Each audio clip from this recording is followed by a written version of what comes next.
विकास foundation की खास पेशकश प्राउड वीमेन अचीवर्स में आप सभी का बहुत बहुत स्वागत। मैं हूं आपके साथ अस्मिता सिंह मलिक और आज के सफर में मेरे साथ जुड़ रही हैं ऋतु सिंह, जो कि काफी सालों से सोशल वर्क कर रही हैं। ऋतु जी, बहुत बहुत स्वागत है आपका। Thank you. आप सोशल एक्टिविस्ट हैं, कितने सालों से आप सोशल वर्क कर रही हैं?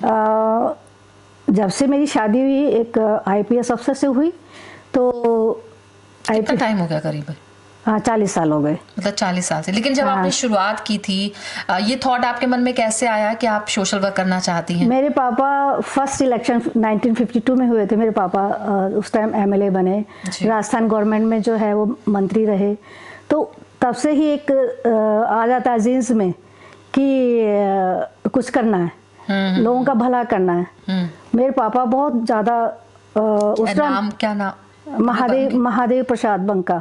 ओके। तो उनको उनके अंदर ऐसा जुनून था कि दुनिया लोगों के लिए क्या कर दें, वही चीज, वो जुनून मेरे अंदर भी था जी।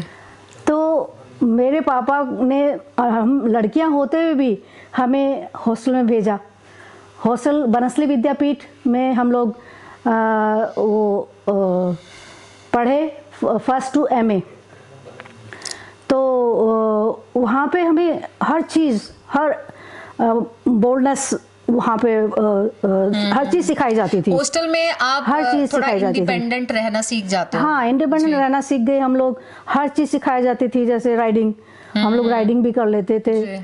और भरतनाट्यम डांसर, जैसे हमारे गुरु थे रविशंकर के बड़े भाई देवेंद्र शंकर।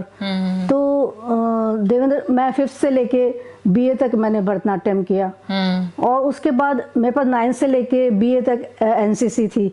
तो एनसीसी से तो वैसे ही बोल्डनेस आ जाती है। और मैं जो है यहाँ दिल्ली में रिपब्लिक डे पे मैंने मार्च पास्ट किया। हमारा राजस्थान से सेलेक्ट होके जो गर्ल्स कैडेट्स आते हैं, तो उसमें मैं सेलेक्ट होके आई थी। और ऑलराउंडर, जैसे हर चीज में, यानी ऐसे आप गाना भी गाना, डांस भी करना।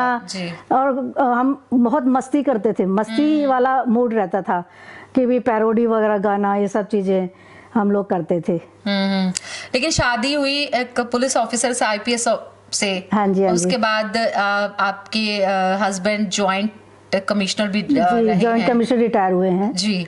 तो फिर वो जब शादी के बाद, जाहिर है जॉइंट कमिश्नर यानी कि बहुत बड़ी रिस्पॉन्सिबिलिटी हो जाती है। हाँ। तो आप घर भी संभालती थी और ये सोशल वर्क कैसे बैलेंस करती? पुलिस में भी था सोशल वर्क, जो है लोअर स्टाफ के लिए, कि एक जो सिपाही है और या जो कांस्टेबल टू इंस्पेक्टर लेके, कि भी जिनको जैसी जरूरत पड़ती है, उसमें भी हमारे महकमे में ये होता था कि भी जिसको भी जो तकलीफ है उन तकलीफों को सुना जाता था और उनके लिए किया जाता था। तो ये सब चीज़ें, मेरे हस्बैंड को प्रेसिडेंट अवार्ड मिला, मदर टेरेसा अवार्ड मिला। यही रीज़न था कि भी वो सोशल वर्क बहुत करते थे, गरीबों की सुनते थे। पुलिस अफसर के ऑफिस में जाना ही मुश्किल रहता था, तो मेरे हस्बैंड ने स्ट्रिक्टली ऑर्डर दे रखा था कि भी नहीं, पहले जो भी गरीब है उसको मेरे ऑफिस में भेजो। तो ऐसा मेरे हस्बैंड की ऐसी सोच थी कि भी सबका भला होना चाहिए। और यही था कि भी इनको प्रेसिडेंट अवार्ड और मदर टेरेसा अवार्ड मिला। तो यानी ये कहा जाए कि पिता को आपने बचपन से देखा लोगों के लिए काम करते हुए, फिर शादी भी ऐसे व्यक्ति से हो गई, चाहती थी वो कि भी मैं यही काम कर रहे थे। तो आपको यानी कि डबल, पहले शादी से पहले खूब सपोर्ट मिला, शादी के बाद भी आपको शादी के बाद भी खूब सपोर्ट मिला। शादी से पहले ही मैं चाहती थी, मैं एनसीसी में सीनियर अंडर अफसर थी। तो सीनियर अंडर अफसर होने के नाते लीडरशिप क्वालिटी आ गई थी। एनएसएस था, एनएसएस भी हमारे उसमें कॉलेज में होता था, तो उसमें खूब गांव में जाके हम सोशल वर्क करते थे, गरीबों की सुनते थे, वहाँ पे उनके लोकगीत हम सीखते थे, डांस उनके साथ करते थे, उनकी चटनी रोटी भी हम खाते थे झुग्गियों में जाके। और मैंने ड्राइंग एंड पेंटिंग से एमए किया, तो उसमें स्केचिंग के लिए भी हम गाँव में ही जाते थे। तो लोगों को देखते थे, गरीब जनता को जो है, गरीब लोगों को देख के थोड़ा सा लगता था कि भी इनका भला किया जाए। तो स्टार्टिंग से ही एक मन में था कि भी गरीब जनता या अगर जो भी नीडी पर्सन है उसको जो है उसका भला किया जाना चाहिए। और हमारे पास जो भी स्टाफ रहता था, किसी की मदर की डेथ हो गई है तो उसको कोई भी सामान की जरूरत है, क्रिमेशन कराना है, उनको लकड़ी दिलवानी है, उनको घी के पीपे दिलवाने हैं, तो ये सब चीज़ें हम लोग अपने पर्सनल स्टाफ के लिए भी करते रहते थे जी। और वही हमारी नेचर में आ गया कि भी हमें लोगों का भला करना है। अरे गहरे भी जो भी मिल जाए, मेरे पास एक सब्जी वाला आता है तो वो कहने लगा बीवी जी, वो बड़ा प्यार से बोलता है, बीवी जी मेरी ये ना वो रेडी जो है सब्जी वाली रेडी थाने में बंद है तो आप दिलवा दो ना। और जबकि मैं उसको जानती नहीं, बस क्योंकि आप नहीं जानती थी, वो आपको जानते होंगे क्योंकि आप लोगों के लिए कार्य करते हैं, लोगों की हेल्प करते हैं। मैं अपने हस्बैंड को कहती थी इसकी रेडी दिलवा दो, तो कोई भी ऐसे ही चलते फिरते, यानी ऐसे ही, क्योंकि जब आप लोगों के लिए काम करते हैं तो आपकी पहचान बन जाती है, तो सबकी उम्मीदें भी बंध जाती हैं फिर आपसे। तो आपको, लेकिन ये जो आप काम करती हैं अभी तक, आपने जितना भी सोशल वर्क किया है, थोड़ा थोड़ा उसके बारे में जानना चाहेंगे। क्या क्या काम किया आपने इसके अलावा? कोई खास, जैसे कहीं कैंप वगैरह भी लगाते हो आप? किसी तरह के कैंप भी लगाते हैं। कुछ बच्चे जो गरीब बच्चे हैं वो पढ़ नहीं पाते, उनको पढ़ाया भी जाता है। उनके घरों में जा जा के इकट्ठा करके, महिलाओं को इकट्ठा करके कुछ सिलाई सीखने के लिए उनका अरेंजमेंट किया जाता है। मेरी एक फ्रेंड है सुनीता गुदारा को आप जानती होंगी, मैराथन चैंपियन है। वो मेरे से जूनियर थी, वो बनसली विद्यापीठ में पढ़ती थी, तो उसका एक NGO है यहाँ पे कालका जी में। तो उसी के साथ उसको मैं कह देती हूँ कि भी सुनीता इसको ज़रा सिखा देना, ब्यूटिशियन का कोर्स करवा देना, या फिर इसको जो है टेलरिंग का कोर्स करा देना, या इस तरह से कुछ न कुछ जो लोग इस तरह के काम करते हैं उनसे भी हम लिंक बना के कनेक्शन रखते थे। ऋतु जी, जैसे आप लोगों के लिए काम करती हैं जो थोड़े कमजोर वर्ग के लोग हैं, यानी स्लम एरियाज में भी आप जाती हैं, आपको क्या लगता है कि उनकी लाइफ को थोड़ा और अपग्रेड करने के लिए सबसे पहला कदम क्या उठाया जाना चाहिए? सबसे पहला कदम तो क्या है कि गरीबी इतनी है हमारी, सबसे पहला कदम तो एक औरत को, एक लड़की को एजुकेशन देनी चाहिए। एजुकेशन देने से क्या है कि भी वो पढ़ेगी तो अपने परिवार को संभालेगी, अपने बच्चों को संभालेगी, अपनी जो लड़की है उसको भी पढ़ाएगी, और आगे जाके लड़कियों के लिए करना है। हमारे देश में लड़कियों को शुरू से ज़्यादा पढ़ाया नहीं जाता है और पढ़ाने पे ज़्यादा जोर देना चाहिए, जिससे कि लड़की अपने बूते पे खड़ी हो, क्योंकि गरीबी इतनी होती है, बिल्कुल, अपना कमा के खा सके जी। और पढ़ाई से बहुत कुछ आपकी सोच भी बदलती है, डेवलप होती है, अच्छी सोच बनती है, तो जाहिर है अच्छी सोच के साथ फिर आप वैसे ही कार्य करते हैं, आपका परिवार की भी आप सहायता कर सकते हैं आगे बढ़ने में। इसके अलावा और विमेन एम्पावरमेंट को लेकर आप क्या सोचती हैं? विमेन एम्पावरमेंट में देखिए, पढ़ाई बहुत जरूरी है, लेकिन इसके अलावा सपोर्ट की जब हम बात करते हैं, ज्यादातर हमने देखा है कि फैमिली सपोर्ट बहुत कम होता है। लड़कियों को जो माता पिता बड़ा करते हैं, पालते पोसते हैं, तो मतलब बहुत ज्यादा नहीं, लेकिन कई जगह ऐसे देखा जाता है, उनका एक ही एम होता है कि अच्छे घर में रिश्ता हो जाए, अच्छे लड़के से शादी हो जाए। क्योंकि अगर लड़की करियर परस्यू करना चाहती है तो बहुत सारी कई बार माँ बाप उसका साथ नहीं देते हैं, तो ऐसे में आप उनके लिए क्या कहना चाहेंगी? साथ देना चाहिए, माँ बाप को साथ देना चाहिए, जब तक वो अपने उस पे मुकाम पे ना जाए, उसको हर तरह से उसको फैसिलिटी दें और आगे बढ़ाने की कोशिश करनी चाहिए। जैसे हम अपने 5 बहनें थे, तो मेरे पिताजी, हम उस टाइम में सन 55 में मेरे पिताजी ने मेरी सिस्टर को हॉस्टल में डाला था। तो उनकी एक इच्छा थी कि लड़कियों को भी पढ़ाना चाहिए। हमें लड़का और लड़की में फ़र्क नहीं रखा गया, तो ये सब जगह की भी लड़की भी बहुत कुछ कर सकती है पढ़ने के बाद।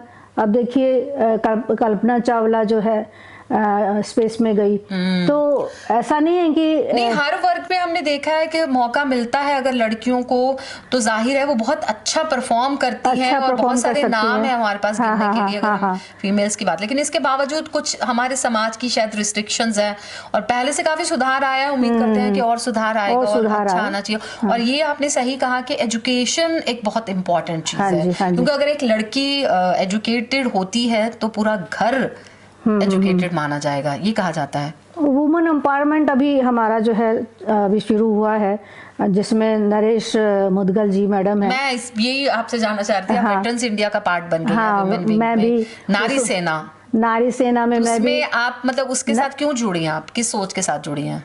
उसमें यही कि भी हम औरत एक शक्ति है, उसको हमें और आगे बढ़ाना है। औरतों के लिए हमें बहुत कुछ करना है, जैसे इसमें राज्यसभा में जाएं, लोकसभा में जाएं, पॉलिटिक्स में आए। ऐसा नहीं है कि पुरुष से कम नहीं है औरत। तो हमें मुझे जो है नरेश मुदगल जी इस प्लेटफॉर्म पे लेके आई, मैं उनका बहुत बहुत धन्यवाद देती हूँ। और वो बहुत अच्छी हैं नरेश जी, और वो हमें इतना सपोर्ट करती हैं, और खूब हमें उनके साथ कहीं भी हम कोई सोशल वर्क करते हैं तो हमें बहुत अच्छा लगता है।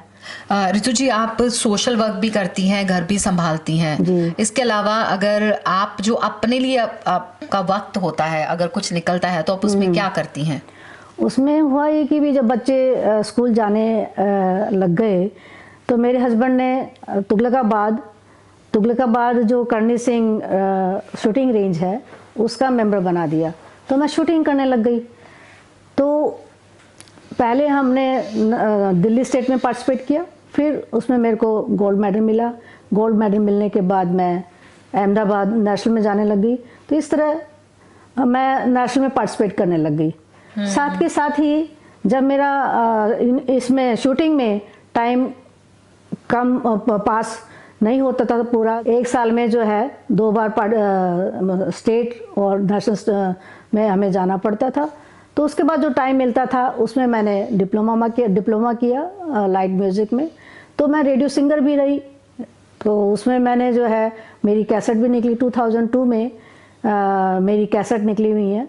तो एक गाना मैं कृष्ण का भजन मैं सुनाऊंगी। तुम बिन मोरी कौन खबर ले, तुम बिन मोरी कौन खबर ले, गोवर्धन गिरधारी, गोवर्धन गिरधारी, तुम बिन मोरी कौन खबर ले, तुम बिन मोरी कौन खबर ले, कौन खबर ले, कौन खबर ले। बहुत अच्छा गाते हैं, बहुत मधुर आवाज़ है आपकी। इसके अलावा आपकी और क्या क्या शौक हैं, क्या क्या हॉबीज़ हैं? जैसे आपको कुछ वक्त मिलता है खाली, जैसे मैंने पहले भी पूछा, तो आप क्या करना सबसे पहले पसंद करती हैं? एक्चुअली क्या है कि हॉस्टल में रहते रहते हमने खाना बनाना नहीं सीखा था, तो वो शादी के बाद ही मैंने खाना बनाना सीखा। जब भी मौका मिलता था कि बच्चे को ये खिलाना है वो खिलाना है, मेरे हस्बैंड भी खाने के शौकीन थे, तो मैं ज़्यादातर फिर किचन में जाने लग गई। कब शुरू स्टार्टिंग में बुक्स पढ़ के, फिर कहीं हम डिनर पे जाते थे या लंच पे जाते थे, उनसे पूछती थी कि भी ये कैसे चीज़ बनी, तो उसको मैंने खाने को मैंने फिर अपना शादी के बाद आपने खाना बनाना शादी सीखा, के फिर बाद उसमें मैंने एक्सपर्ट हो गई। खाना। तो सबसे अच्छी डिश कौन सी बनाती हैं आप? सबसे अच्छी डिश मेरी जो है कड़ी बहुत अच्छी होती है। वाह, कड़ी चावल। कड़ी चावल, और मैं सरसों का साग और मक्की की रोटी बहुत अच्छी बनाती हूँ। जी, बहुत बहुत शुक्रिया रितु जी आपका हमसे बातचीत के लिए। आपने बताया कि आप क्या करना चाहती हैं आगे, और हमारी बहुत बहुत शुभकामनाएं आपको। Thank you so much. Thank you. मैं राजस्थान से हूँ, तो वहाँ का जो बड़ा पॉपुलर फोक सॉन्ग है मांड राग में, तो उसकी भी मैं 2 लाइन आपको गा के सुनाती हूँ। केसरिया बालम आओ नी, पधारो मारे देश, केसरिया बालम आओ नी, पधारो मारे देश, अजी आओ म्हारे देश रे, मारा जोड़ीरा बालम आओ नी, पधारो म्हारे देश, पधारो म्हारे देश, पधारो म्हारे देश। मैं ग्लोबल मिडास फाउंडेशन के जो फाउंडर हैं इंद्रप्रीत सिंह जी का बहुत बहुत धन्यवाद करती हूँ।